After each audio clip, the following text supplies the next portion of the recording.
분양하면서 혹시 도로소음 때문에 시끄러운 적 없으세요? 네, 저도 요즘 많이 겪었어요. 맞아요. 이 도로소음이 인체에 참 치명적이라고 합니다. 환경부의 발표에 따르면 피로나 스트레스를 증가시키고요. 도로에 인접한 거주자가 그렇지 않은 거주자보다 뇌졸중이나 고혈압 발병률도 더 높다고 하는데요. 과연 이 도로소음에서 해방될 방법은 없을까요? 파워매거진이 취재해봤습니다. 밤낮을 가리지 않고 24시간 계속되는 고통, 도로소음. 국민 절반 이상이 도로소음에 시달리고 있다는 사실 알고 계십니까? 삶의 질을 떨어뜨리고 건강까지 위협하는 도로소음 실태. 그 현장을 취재했습니다. 경기도 수원의 한 아파트. 60대 주부 이기옥 씨는 집안에서 큰 소리를 내지 않으면 생활할 수가 없습니다. 대신은 달리던 차량 안에서 잘 안 들려갖고 이렇게 해갖고서 항상 주목하고 있습니다. 아파트 바로 옆 고가차도에서 나는 도로소음 때문에 불편한 것이 한두 가지가 아닙니다. 걸어놓고 못 사니까는 전기를 그냥 에어컨을 계속 틀어야 되니까 전기세가 많이 나오지요. 오후 4시 아파트 19층에서 측정한 도로소음의 크기는 평균 70데시벨. 환경관련법에 따르면 낮 시간 도로변 주거지역의 소음규제 기준은 65데시벨, 야간에는 55데시벨인데요.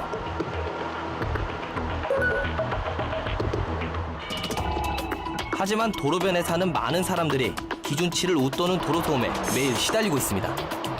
불편한 정도가 아니라 창문을 닫고 자야 되죠. 닫지 않으면 잠을 잘 수가 없는 정도는. 경부고속도로 반포구간 바로 옆 아파트 26층에서 측정한 소음 크기 역시 기준치 65보다 5데시벨이 높은 평균 70데시벨. 기준치 이상의 야간 도로소음은 수면을 방해할 정도로 큰 스트레스로 작용합니다. 수면을 취한다거나 휴식을 취하는 시간대이다 보니까 그때 들리는 소리들이 훨씬 더 자극적이거나 크게 느껴질 수밖에 없다는 겁니다.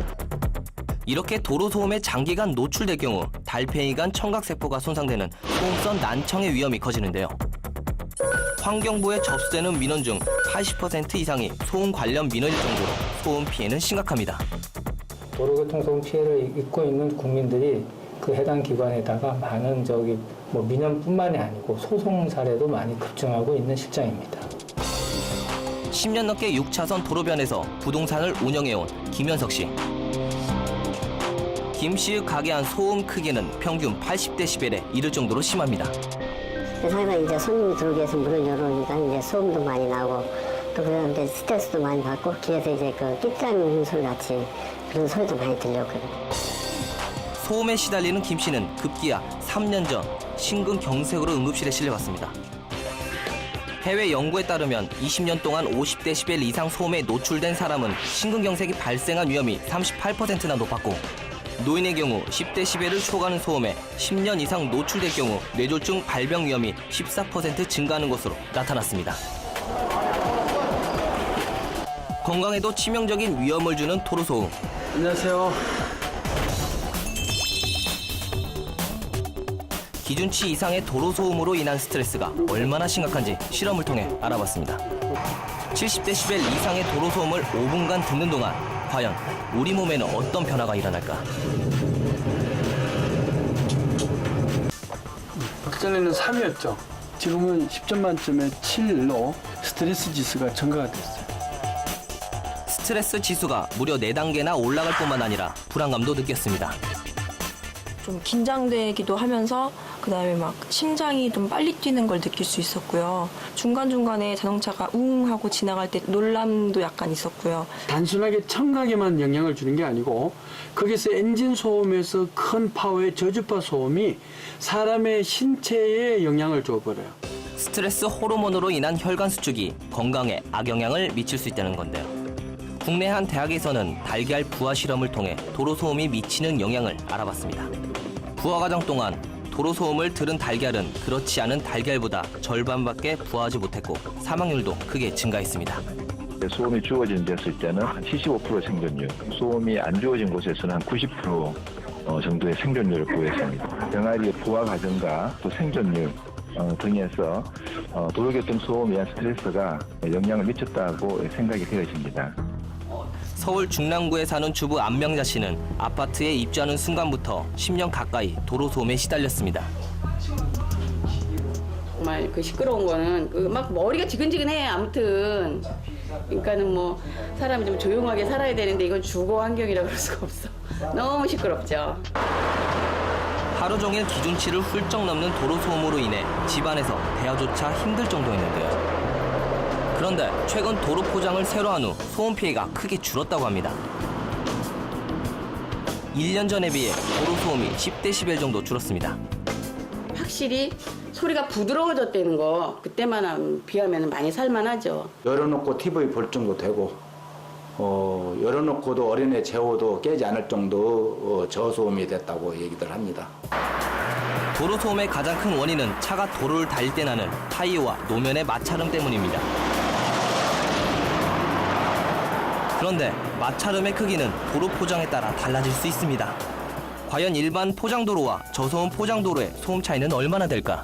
일반 포장 쪽으로 50m 지점, 저소음 포장 쪽으로 50m 지점에 소음 측정기를 설치해놓고 소음도를 측정을 해서 그 수치를 비교 분석을 하고 있는 겁니다. 일반 포장도로와 저소음 포장도로의 도로변에서 5분 이상 측정한 결과 저소음 포장도로에서 평균 9데시벨 정도 줄어드는 것으로 확인했습니다.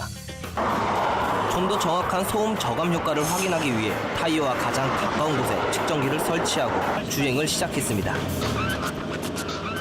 실험 구간의 제한 속도는 80km. 과연 얼마나 차이가 날까?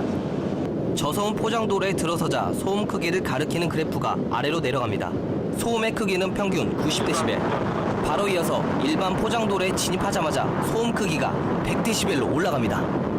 저소음 포장도로에서 평균 10데시벨 정도 소음이 줄어드는 것으로 확인할 수 있었는데요. 이렇게 소음 크기가 차이나는 이유는 바로 노면 사이의 틈, 공국률 때문입니다. 일반 포장과 다르게 이 저소음 포장이 갖고 있는 공국률 때문에 그렇습니다. 일반 포장이 한 4에서 5% 정도의 공국률이 때 비해서 이 저소음 포장은 20% 정도의 그 공국률을 가지고 있습니다. 저소음 포장도로 표면 골재 사이에는 틈이 많습니다. 그 틈으로 소음을 흡수하는 건데요.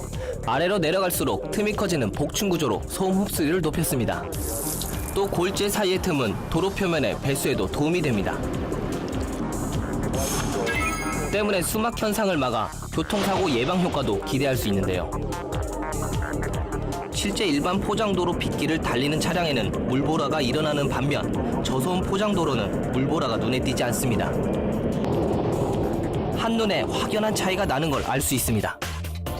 세계보건기구는 공기, 수질오염 다음으로 도로소음의 심각성을 경고하고 있습니다. 하지만 피할 수 없는 도로소음, 확실한 대책은 없는 걸까? 소음 지도를 그려가지고 우리가 여러 가지 대책을 우리가 비교 분석을 해볼 수가 있습니다. 저소음 포장도로가 좋다든지 방음벽이 좋다든지 아니면 방음 터널이 좋다든지 하는 방법들을 다 비교 분석해서 가장 효과가 좋은 걸 우리가 적용할 수 있고 그러한 것들을 비교 분석하기에는 소음 지도가 반드시 필요를 합니다. 24시간 끊임없이 고통을 주며 건강을 위협하는 보이지 않는 위험, 도로소음. 강력한 도로소음 규제와 대책이 시급합니다.